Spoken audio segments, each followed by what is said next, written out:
오늘은 기쁨을 전하는 교회라는 제목으로 하나님 말씀 전하도록 하겠습니다.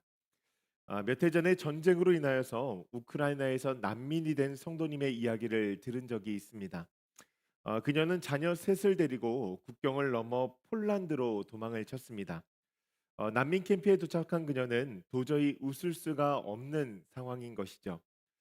전쟁에 참전한 남편의 생사는 알 수 없고 이 모든 것을 우크라이나에다 버리고 폴란드로 도망을 왔으니 가진 것도 하나도 없는 것입니다.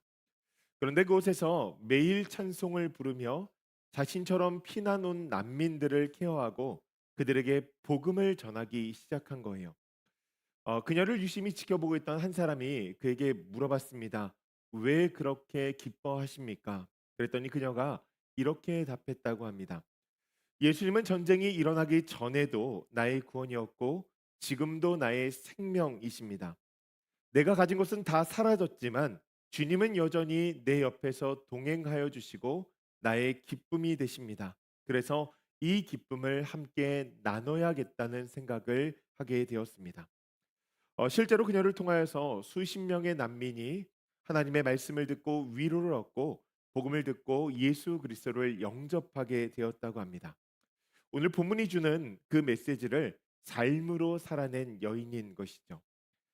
본문의 말씀을 보면 아주 무서운 상황으로 스토리가 시작이 되어지는 것을 볼 수 있습니다. 스데반의 순교를 통하여서 예루살렘의 크리스천들을 향한 굉장히 큰 핍박이 일기 시작했습니다.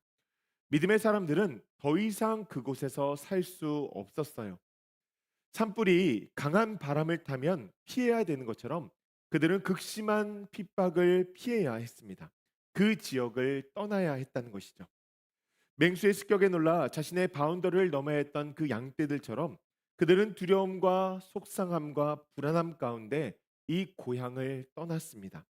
믿음을 지키기 위해서 생존하기 위해서 흩어진 사람들이 된 것이죠. 말씀을 묵상하면서 오늘의 본문의 말씀이 21세기 이 자유의 땅을 살아가는 우리의 삶과 좀 동떨어져 있다라는 생각이 들었습니다. 왜냐하면 실제로 우리는 삶을 살아가면서 이런 핍박을 별로 받지 않기 때문입니다. 그래서 이 말씀에 대한 현대적인 적용을 한번 해봐야겠다는 생각이 들었어요. 이와 비슷한 상황이 아닐까요? 취업을 준비하던 한 신실한 청년이 있었습니다. 뉴욕으로 이민을 와서 고등학교와 대학교를 다니고 취업을 준비하는데 쉽지가 않은 것이죠. 홀로 계시는 어머님을 모시고 싶다는 마음이 있어서 자신이 살던 지역에서 취업을 준비했습니다. 자신도 기도하고 기도를 부탁했던 가족들과 목사님과 공동체 모든 사람들이 기도하니까 금방 될 것이라고 생각을 했는데 안 되는 거예요. 시간이 흐르자 점점 더 불안한 것이죠. 더 나아가 이 생활비에 극심한 공격이 시작되었습니다. 아르바이트를 시작했어요. 그러다 보니까 이 한 가지에 집중하기가 어려운 거예요. 회사에 계속 어플라이를 해도 안 되고 그렇게 1년의 시간이 흘렀습니다. 취업은 안 되고 자존감은 점점 더 낮아지고 이 심신은 그냥 지쳐만 가는 것이죠. 그러니 주변에 다른 유혹들이 시작이 되어지는 거예요. 하나님께서 자신에게 주셨던 그 소망 이외의 것들을 바라보게 되고 타협하면서 그냥 이 지역 가운데에서 다른 일들을 하며 살아가면 어떨까라는 유혹 때문에 마음이 더 힘든 것이죠. 취업이 안 되니 지역을 조금 더 확장해 보기로 했습니다. 그런데도 안 되는 거예요. 그래서 결국에는 미주 전역으로 확장하던 가운데 이 친구가 테네시에 취업을 하게 되었습니다. 취업이 되었는데 마음이 기쁘지가 않은 거예요.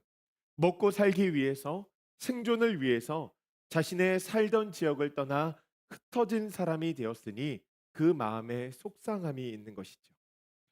여러분 이 외에도 이 세상을 가만히 살펴보면 이 세상에는 흩어진 사람들이 참 많이 있습니다. 믿었던 사람들에 대한 배신 때문에 사람들과의 관계적인 불편함 때문에 또한 이별의 아픔 때문에 사회적인 편견과 차별 때문에 마음의 깊은 상처 때문에 또한 믿음을 가지고 살아가며 그 땅에 살지 못하겠다라고는 그 극심한 핍박이 마음을 짓눌러 자신의 삶의 자리를 떠나 흩어지게 된 것이죠. 그 마음이 어땠을까요? 아마도 많이 속상했을 것입니다. 사실 속상함이라는 단어로 설명할 수 없는 절망스러운 감정이 마음 가운데 있지 않았을까요? 자신의 삶 가운데 절망을 마주하면서 자신 스스로도 너무나 놀라서 당황하지 않았을까요? 여러분, 이것이 바로 흩어진 자들의 마음입니다. 중요한 것은 본문의 크리스천들이요, 이 흩어지면서 자신의 처지를 한탄하면서 이 절망의 구렁텅이에 빠져서 주저앉지 않았다라고 하는 거예요. 모든 것이 절망스러웠지만 그들은 힘을 내기로 했습니다. 왜 그럴까요? 그것이 바로 믿음을 가진 자의 삶이기 때문이죠. 여러분, 그것이 바로 믿음의 능력이라는 거예요. 아무리 힘든 상황 가운데 있더라도 믿음을 가지고 있다면 절대로 사망의 음침한 골짜기에 머물지 않게 된다는 것입니다. 왜냐하면 하나님께서 그 시간 가운데 우리에게 내미시는 지팡이와 막대기가 있거든요. 그것이 우리의 삶을 인도하고 안위하시는 것이죠. 하나님께서 믿음을 가진 자들에게 손을 내미신다는 거예요. 여러분, 그래서 예수를 믿는 것이 복입니다. 위기와 실패의 자리 가운데 끝나는 것이 아니라 그 시간을 버틸 수 있는 힘이 생기고 아름다운 승리의 함성으로 역전되어지는 놀라운 역사를 맛볼 수 있기 때문에 그 절망의 상황 가운데서도 예수를 믿는 것이 복이 되어진다는 것이죠. 여러분, 그러니 우리가 하루하루의 삶을 살아갈 수 있게 되는 거예요. 그래서 믿음의 사람들은요, 절망을 마주했을 때 낙심하고 네거티브한 생각으로 이 막 불평의 말을 뱉어내기보다 하늘을 향해서 입술을 벌리면서 하나님 앞에 기도하는 거예요. 탄식으로 기도하고 애원으로 기도하고 호소함으로 기도하면서 이렇게 고백이 되어집니다. 이 자리를 지나면 무엇인가 있겠지. 여러분, 그 기도의 자리 가운데서 소망을 품게 되어지는 것이죠. 마라의 쓴물을 맛본 이스라엘 백성들이요, 그 자리에서 쓴물을 맛보자마자 절망했습니다. 그들이 절망한 이유는 딱 하나예요. 물이 있어서 못 마시고. 여러분, 그 상황 가운데 절망한 것이 아닙니다. 목마른 우리가 광야를 다니면서 물을 못 마셔서 이제는 육신의 수분이 사라져 죽겠구나. 여러분, 이 부정적인 생각들이 연산이 되어진 것이죠. 그러나 그 자리에는요, 절망하지 않는 사람들도 분명히 있었을 것입니다. 아니, 정확하게 말하면 그 절망의 화살이 그들의 마음을 공격하고 있는데 타격받지 않는 거예요. 삶 가운데 부정적인 연산이 이루어지지 않는 것이죠. 그들이 누구일까요? 바로 믿음의 사람들입니다. 믿음으로 하나님을 바라본 사람들, 믿음이 보호막이 되어져서 그 무엇도 그들의 마음을 공격해도 상처받지 않는 거예요. 여러분, 이것이 바로 믿음의 역사이고 믿음의 능력입니다. 그래서 믿음은 이 위기를 하나님의 역사로 창조하는 도구로서 쓰임 받게 되어지는 것이죠. 믿음은 오늘 이 상황보다 나를 향한 하나님의 계획을 바라보게 한다는 거예요. 흩어졌지만, 힘들지만, 오늘 너무 어렵지만 그 삶의 모습 가운데 하나님께서 역사하실 것이니, 하나님께서 내 삶을 통하여서 다른 그림을 그려갈 것이니 그 소망을 꿈꾸며 그 자리에서 버티게 되어진다는 것이죠. 여러분, 실제적으로 그 흩어진 사람들이 어떤 삶을 살아갔는가, 이 4절의 말씀을 보니까 이렇게 기록이 되어져 있습니다. 그 흩어진 사람들이 두루 다니며 복음의 말씀을 전할세. 여러분, 이 4절의 말씀이요, 굉장히 파격적인 말씀입니다. 왜 파격적인가?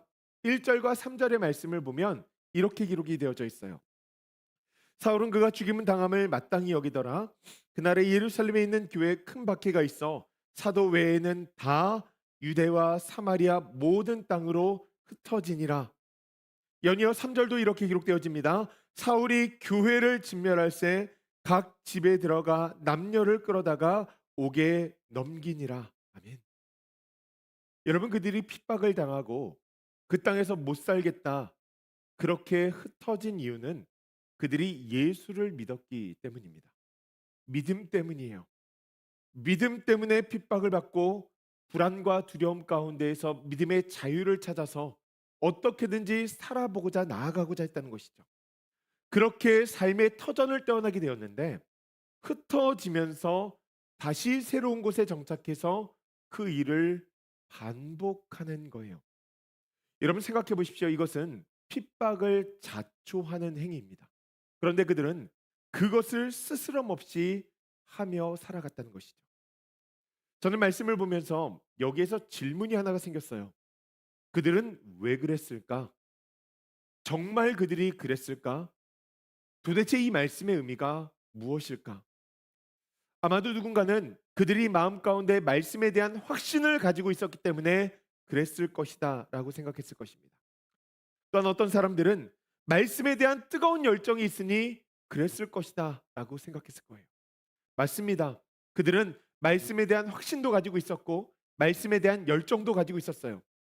그런데 말씀을 묵상하다 보니까 하나님께서 저에게 주신 감동은 무엇이냐면 이들의 삶이 무엇인가 의도적이라기보다는 자연적인 것이 아니었을까라는 생각이 들었어요.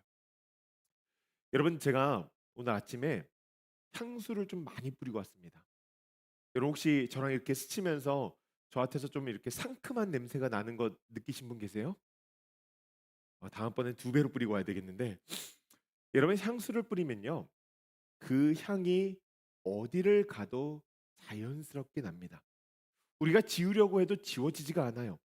그냥 가는 곳에 좋은 향이 나는 거예요. 무엇이냐면 그들에게 있어서 이 복음이라는 것이 향수와 같은 거예요. 자신의 삶 가운데 하나의 형태가 되어진 것이고 자신화되어진 것이죠. 자신과 복음을 우리들처럼 뛸래야 뛸 수 없는 상태가 되어진 거예요. 여러분, 베드로가요 이런 편지를 썼습니다. 베드로전서 3장 15절 말씀인데 우리 한번 같이 읽어볼까요? 함께 있습니다. 너희 마음에 그리스도를 주로 삼아 거룩하게 하고 너희 속에 있는 소망에 관한 이유를 묻는 자에게는 대답할 것을 항상 준비하되 온유와 두려움으로 하고. 아멘. 상황 속에서 의도적으로 전해야지 한 것보다는 하나의 라이프 스타일이 되어진 거예요. 그래서 사람들이 너 이렇게 힘든데 왜 자꾸 이렇게 긍정적으로 살아? 무엇이 너의 삶 가운데 그렇게 소망이야? 라고 물을 때 여러분 이렇게 답하는 거예요. 예수님 때문에. 예수님 내 삶 가운데 주인 되어 주시니까 내가 슬퍼할 수가 없어. 오늘은 조금 힘들지만 내일 하나님께서 내 삶을 더욱더 인도해 주실 것이거든. 여러분, 자신 안에 있던 것들이 지난주 말씀드렸던 것처럼 잔소리처럼 툭 하고 뱉어지는 것이죠. 여러분, 중요한 것은요. 이들이 사도들이 아니었다라고 하는 것입니다. 1절의 말씀을 가만히 보세요. 사울은 그가 중임당한 것을 마땅히 여기더라. 그날에 예루살렘에 있는 교회에 큰 박해가 있어 누구 외에?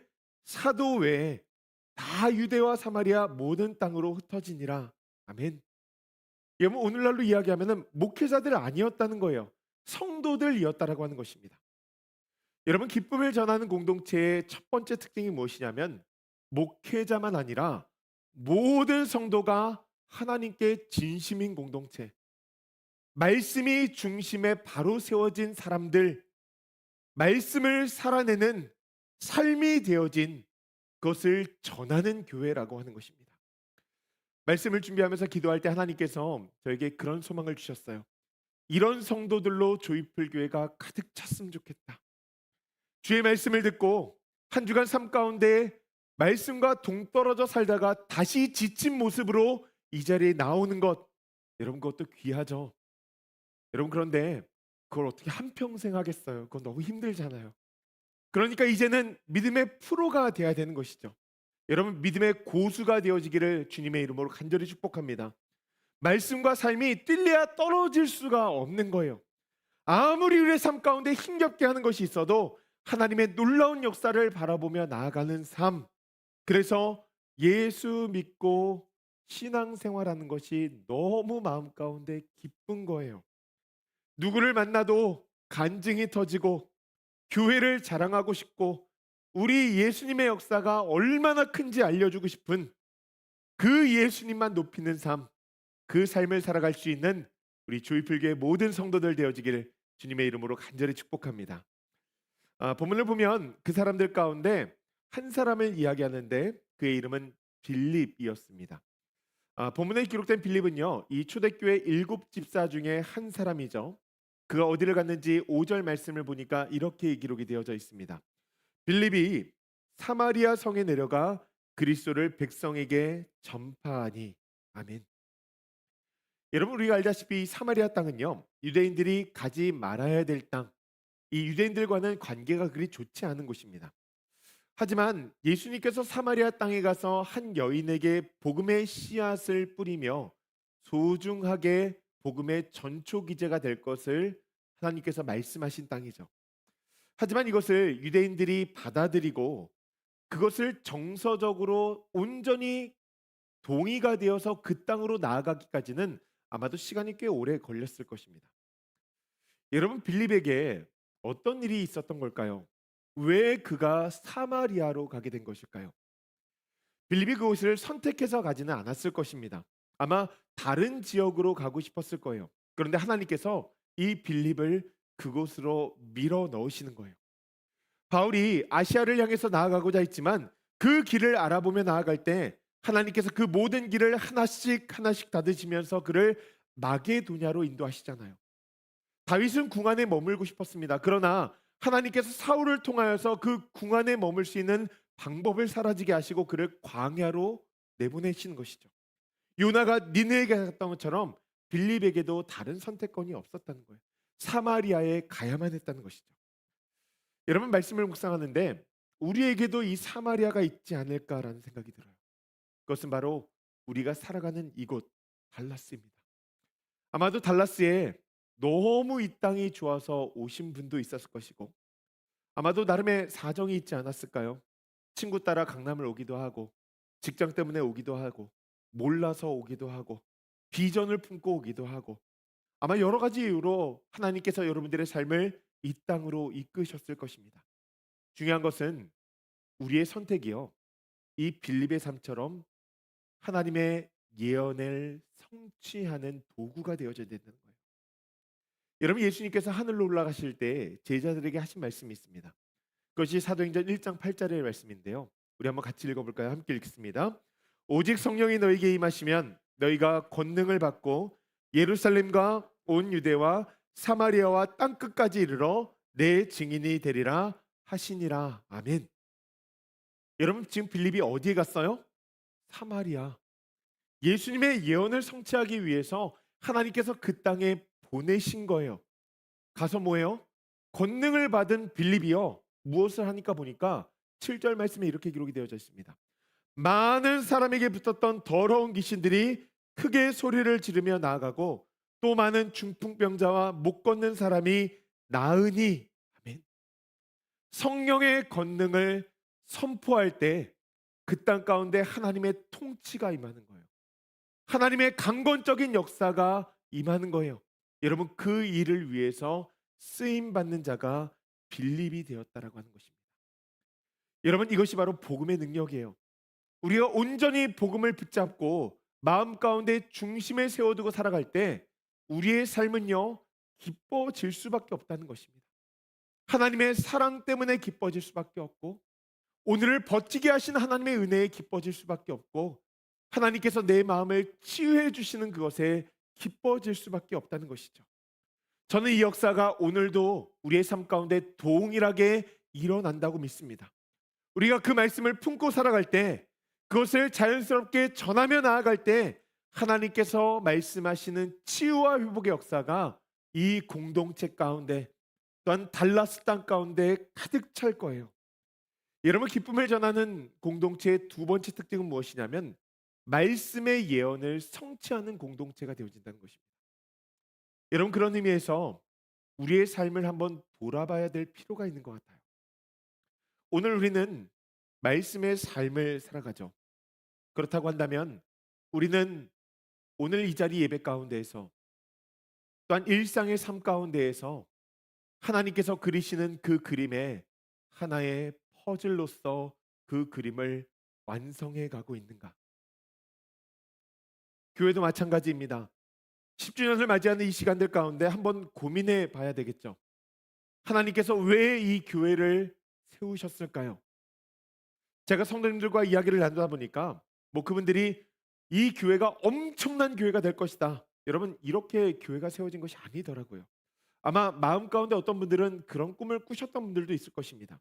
그런데 제가 성도님들과 이야기를 나누면서 딱 한 가지 느낀 점이 있는데 그것은 교회를 세우신 모든 성도님들 마음 가운데 있었던 것 같아요. 그것이 무엇이냐면 하나님의 교회는 다른 길을 가야 한다는 거예요. 그것이 모든 성도님들 마음 가운데 있더라고요. 하나님의 교회는 다른 길을 가야 됩니다. 교회가 건강해야 된다는 것이죠. 여러분, 우리 교회는 건강해지고 있습니까? 여러분들 건강해지고 있습니까? 그것에 대해서 한번 생각해 봐야 된다는 거예요.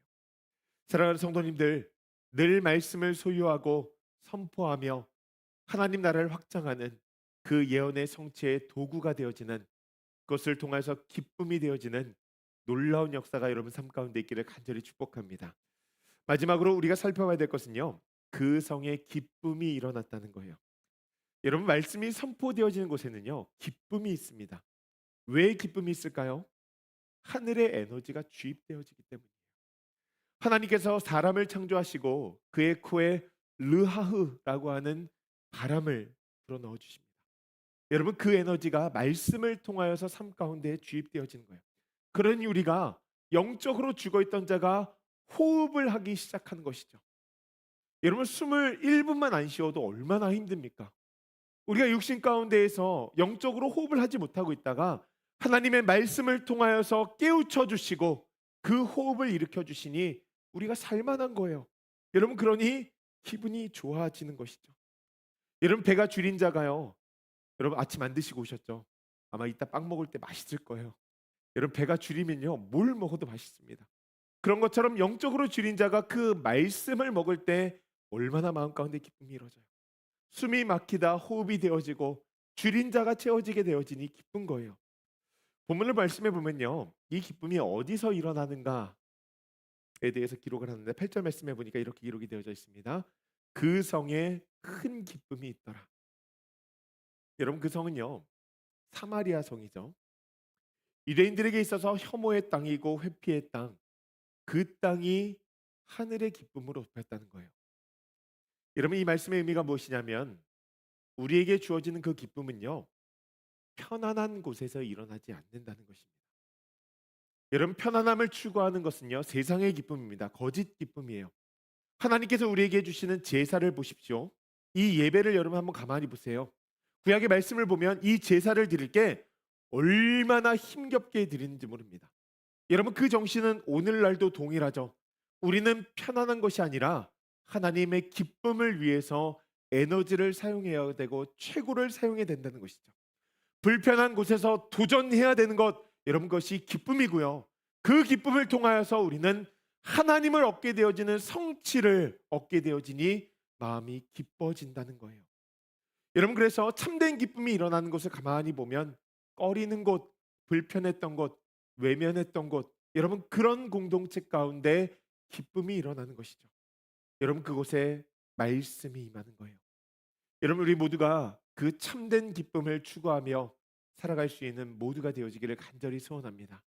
가정이 불편하십니까? 가정 가운데 기쁨이 임하기를 소원합니다. 남편과 아내가 불편하십니까? 그 가운데 기쁨이 있기를 소원합니다.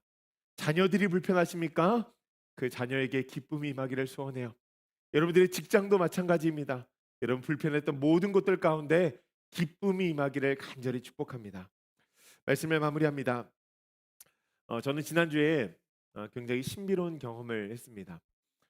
지난주에 한 권사님이 저에게 오시더니 이런 말씀을 하세요. 목사님, 제가 꿈을 꿨는데요, 교회 예배당이 사람들로 가득 차는 꿈을 꿨어요.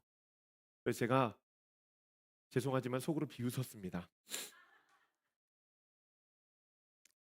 화요일 날 또 다른 권사님이 오시더니 저에게 똑같은 말씀을 하시는 거예요.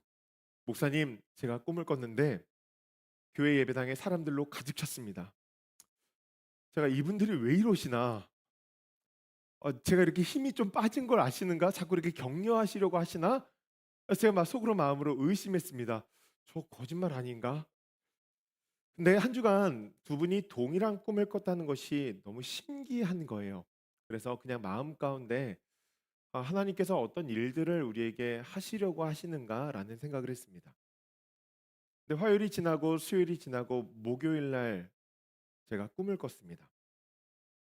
그 꿈속에서 저는 예배당에 있었지만 이 예배당의 바닥은 모래였고 그 위에 의자들이 놓여 있는데 사람들이 너무 많이 와서 의자가 계속 모자란 거예요. 한 집사님이 "의자가 모자라요."라고 해서 그 외침 가운데 당황해서 제가 꿈에서 일어났습니다. 깼습니다. 그런데 가만히 생각해 보니까 그 꿈이 뇌리에서 사라져야 되는데 너무나 선명하게 다 생각이 나는 거예요. 제가 숫자에 대한 관념들을 버렸기 때문에 하나님께서 도대체 이것을 통하여서 우리에게 무엇을 말씀하시는가? 특별히 이 꿈이 세 번이나 반복되어진다는 것에 대해서 마음이 너무나 이상한 거죠. 혹시 하나님의 음성은 아닐까? 단순한 꿈이 아니라는 생각이 들었습니다. 그래서 지난 금요 기도회 때 이제 말씀 이제 함께 기도회 한 다음에 하나님 앞에 물어야겠다는 생각이 들어서 이 강단에 앉아 가지고서 계속 기도했어요. 하나님, 제 생에 꿈을 해몽해야 될 때가 오네요. 말씀해 주세요. 그래도 이것이 성경적으로 꿈을 풀어야 되니까 꿈속에 어떤 의미가 있는지 좀 알려 주세요. 하나님 앞에 답을 구하며 나아가는데 이 해석이 맞지 않을까 싶어요. 예배당에 사람들이 가득 찼다는 것은 하나님께서 우리 교회 가운데 사람들을 보내주시겠다는 약속인 것 같습니다. 그와 동시에 우리가 지난주에 함께 붙잡았던 엑설런스, 여러분 이것을 회복하라는 하나님의 음성으로 받았어요. 하나님께 최고의 영광을 올리는 공동체, 하나님을 인정하고 그분에게 걸맞은 영광을 올리는 공동체.